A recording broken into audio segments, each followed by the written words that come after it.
Chris Switzer. We're here at Autoseum TV with Ray Guarino. Hi, Chris. How are you? Oh, I'm fine. How was the week automotively? Oh, my week paled in comparison to yours, I think.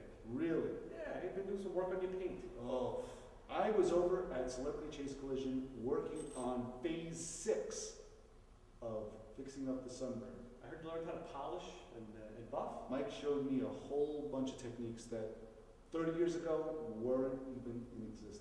It's amazing. I found little buffing pads for sale for you. Come on. Yeah, found them in 2 places. I've come to realize I don't even need them. You know why? Because wall buffing pads, Mike was like, forget it, throw them out. They're no good. Is it because you can burn paint even with a foam pad? Well, I've come to realize it takes a lot longer to burn paint with a foam pad than it does. But you can do it. Oh, I've done it. That's happened already. I've already burned the paint. But yeah, and I called Mike over. He was there when I did it. Yeah. And he just looked at it and went, yeah, don't worry about it, it's okay. So that means that I'm not getting the small little tube of spare paint for it. He just went, yeah, don't worry about it. And you know, I was over there too, of course, working on my car, playing around with rust issues and things of that nature. What were you doing? Just pulling out some old brazed windshield track, throwing steaming parts around the shop, having a lot of fun with torches and fire. How is it pulling the braid, the metal off the car compared to putting it on? It's a lot easier putting it in than it is taking it out. You know what? You're not the first person that's told me That that. was not easy to do. Why It not? was a lot of fun though. Oh, it usually is. Do you have soft music, a little wine?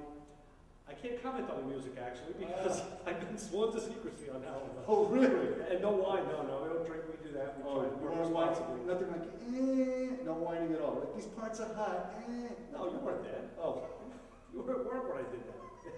so how was it taking the braid out? It was the braids. The braids. The braid was something different. Those braids in your hair. That was really hard. I tell you, it was a lot easier to braid mill in than it is to take it out. Why is that? Well, you have to heat the braids to a certain temperature. I think it's about 400, 500 degrees. And, I mean, I lit the dashboard on fire 3 times. Nice! Just little bits, because all the insulation was really out. You have to watch that. You got to be careful, because you're using high heat. Wait a minute, what parts of the dash did you light on fire? It's not, there's no There must have been some errant insulation under there or something, because it was Very starting to good. burn. And you blow it out, and it starts up again. You blow it out, it starts up again. That sounds interesting. Yeah, I know. It doesn't sound automotive though. Mine was automotive. So did you get all the braid out? The braids. Those braids in your hair. Yeah, the braid in here. Yes, I did. As a matter of fact, I did, yeah. You're so brazen. It's all Yes, done. brazen. So now you're exposing the holes that started all Oh, yeah. those rod holes in there. But now there's, How are they going to get repaired? well, there's a replacement panel the aftermarket has, and we have one right here. Mm-hmm. Here's a replacement Look at panel. that. They make this, you cut out all It's the a old lot metal. bigger than I expected. This takes its place, it replicates the factory contour and windshield shelf perfectly. So where do you cut it from? Do you literally slice from the dash, from the top of the dash? Yeah. Because the dash drops down into that Right. well where you have the rust holes. So From there, it goes over a little ledge, and that's where the windshield sits into the shelf, and then it follows forward even further. And it goes from seam to seam, where your A-pillars come down, Right. A-pillars come down and wrap a little bit to the sides, and then there's a seam. So it's that center between those 2 A-pillar seams, that's where the filler panel goes, the Wow. replacement panel. So how are you going to actually put that well there so you're not going to see it from the top of the dash? Good question, that's where the mastery of, Mike's mastery comes in, because he knows how to do that stuff. I guess that's good, I'm curious to see that myself, Right. yeah. And you're going to have to find the right color black. Well, I figured shag carpeting.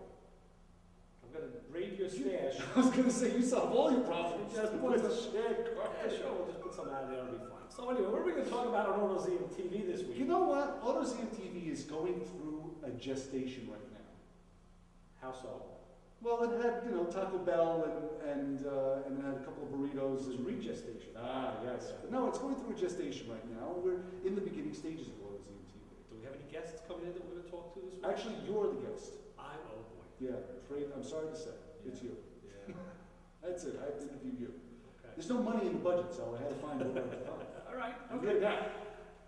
So yeah, Autoseum TV is a plan in the making right now. Yeah. And it's going to be a big plan. We're going to have a lot of instruction. It's going to be Autoseum television here, where we'll interview people and probably put them in between us so we can keep them from in between you and I. Can we teach you something? I can be taught nothing, sir. Oh, okay. I know everything. That's why I am a radio host. Oh. So you don't think it's how to make money. Right. Now, still the money. Right. What would you like to teach me? Oh, I don't know if I'm going to teach you something. I mean, I've tried to teach you many things, and none of them work. So I don't know if I You can. keep trying to teach me how to roll over and play dead. And you don't do it. Because the biscuits you throw at me are too crunchy. No, I don't think so. Well, anything you would want to teach at the Autoseum? Oh, tons of things. Like what? Everything from general tool handling and maintenance to shop safety. You can handle your tool like a pro. To product installation, modification, things of that nature. What kind of modification? Oh, you want to modify your brake system, say your suspension, your handling system, things like that. So you give me Dr. Ray, Induction, exhaust. I mean, you can just go right through the whole car. You know. and you can teach. So what would you like to teach? I mean, I know they can Any probably of the- press you into any sort of job. What would you prefer? Yeah, well, any of those above mentioned things would be Yeah. fine with me. Yeah. Okay. No paint, no body work, no buffing, no polishing. That's not what All I right, do. I'll handle that. You do that. I'll take care of that. I'll take care of the shiny stuff. You take care of the greasy stuff. That's the plan. You think Mike would go for that? I think so. Well, that's the plan here at Autoseum TV. That's Ray Guarino. I'm Chris Switzer. And you've just watched the test of what you may see. Are you happy now? Me? I'm a No, star. not you. I'm looking at the camera. I'm asking the people if they're happy now. I know you're happy now. You're always happy. Happy Gilmore over here. I don't know. If we can make Mike happy, I don't know. That's the plan. Well, that's the plan. And stay tuned for more here at Autoseum TV. Hey, good afternoon. I'm Chris Switzer here at Autoseum TV, and I'm here with Ray Guarino, co-host of Motor Mouth Radio, a show we do every Thursday and Sunday from noon to 1 on WHBC 90.3 FM. We're here to talk a little bit about Autoseum TV, aren't we? We are, Chris, and I think before we get involved with the Autoseum stuff, maybe we should talk about what we've done during the week. That's a good idea. Hey, what did you work on this week? Well, I worked on some rust repair on my car over at Mike's shop. I got to play around with the torch and rip out some old braze repairs. And Really? I took the braids out of my hair. Went back to natural for the shoot. And it looks good. It's a Thank nice you. color you have there. What kind of braze work did you do? Well, I brazed in an old windshield repair back in 1983, and when now it's time to remove that to put in a pre-made patch panel. Okay. So it all had to come out, and I found out it's a lot easier to braze something in than it is to braze something out. Really? So, How hard was it to take the brazing out from the dash? it was really hard because you have to use the right temperature on the torch and to melt that braze. And I don't know what happens to it after it sits for 26 years. Maybe it gets harder, but it was a lot harder to melt that Really? braze. You had to hear that torch crackle, and you get worried because you know there's other painted surfaces around, and you don't want to light yourself on fire. Is it the surface of the metal that's probably gotten a coating of rust over it that doesn't let the braze actually work, that the heat get through it? It didn't have a coating of rust on it, but what it did have was a butyl sealer that the windshield had sat in. I think I went to school with butyl seal. Well, I taken as much of that out as I could, as you did to butyl at the prom. And unlike your failed attempt in the back seat of that Oldsmobile, I was able to get it all removed and to put some heat to it, which you tried. Oh yeah, I tried to put some heat to it. Didn't work. So anyway, But you got it out, I did. just like you did at the prom. I didn't go to the prom. Why not? So yeah, it was a lot harder to do that. I find that some procedures are harder to do in one direction than in the other. And that was one. Try to unweld something. It's not an easy thing to do. So what are you going to put in its place? Well, there's a repair panel I bought. What's the matter? You want I'm gonna cut it, yeah. Well, here we are in Ray's basement. Oh, no, wait, this is the Autoseum Speed Shop. I'm sorry. I'm Chris Switzer. This is Ray Guarino, and the part we have today, Ray, What do we have today, Chris? we're going to be talking a little bit about rotors, right? Now, you're right.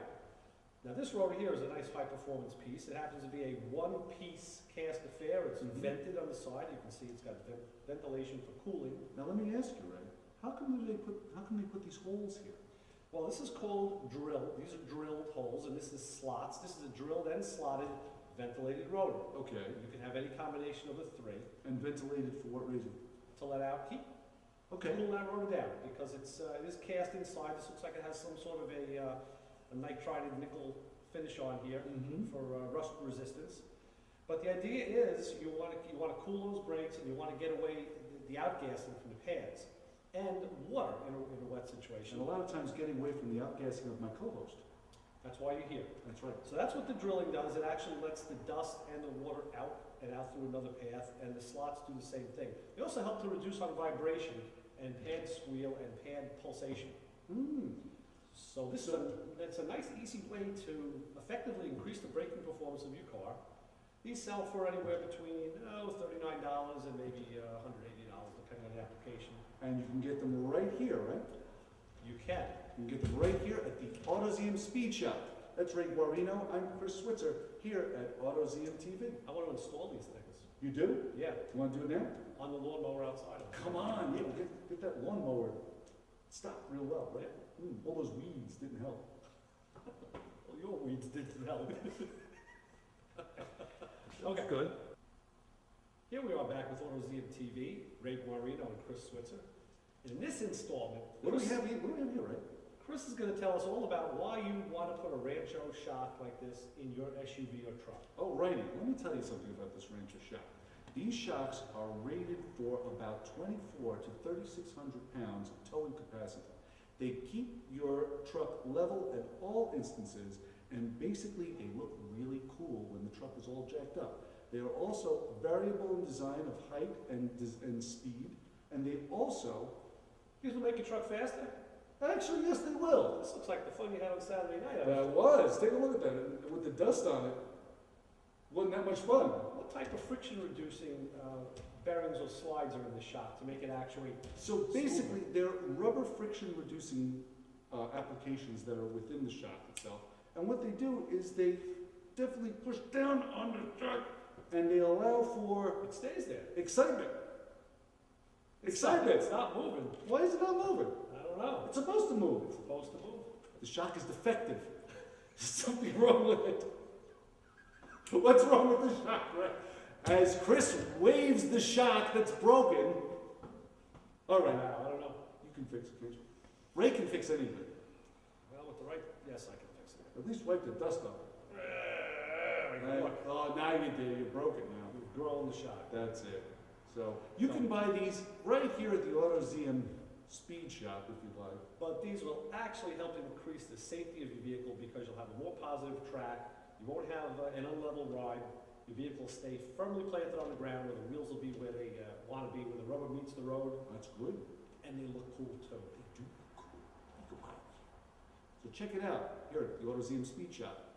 That's Ray Guarino. I'm Chris Switzer for Autoseum TV.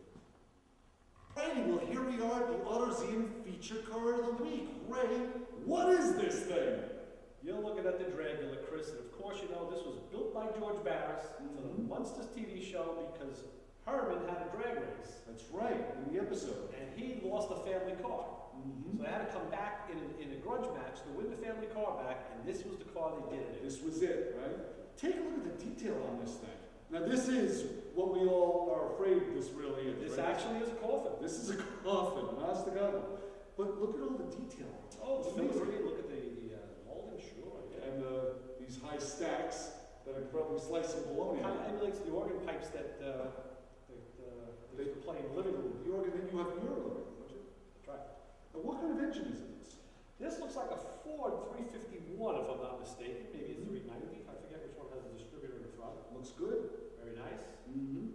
And the valve covers are fully decked out. And for the first time on Autoseum TV, Ray's gonna get into the car.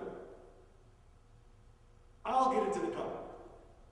Let's see if we can do this, right? Go on. I'm ready to see. We're gonna try this. We're gonna try this. Wait a minute, stay right there. As you can see, Chris has gotten into many race cars in his life. We're gonna try this. Hold on one second. One side's the same as the other. Wait a minute. Stay right there. Okay. Hold on. Here we go. Wait a minute. I'll get in this. Oh, hold on. Hey. Easy. What's that?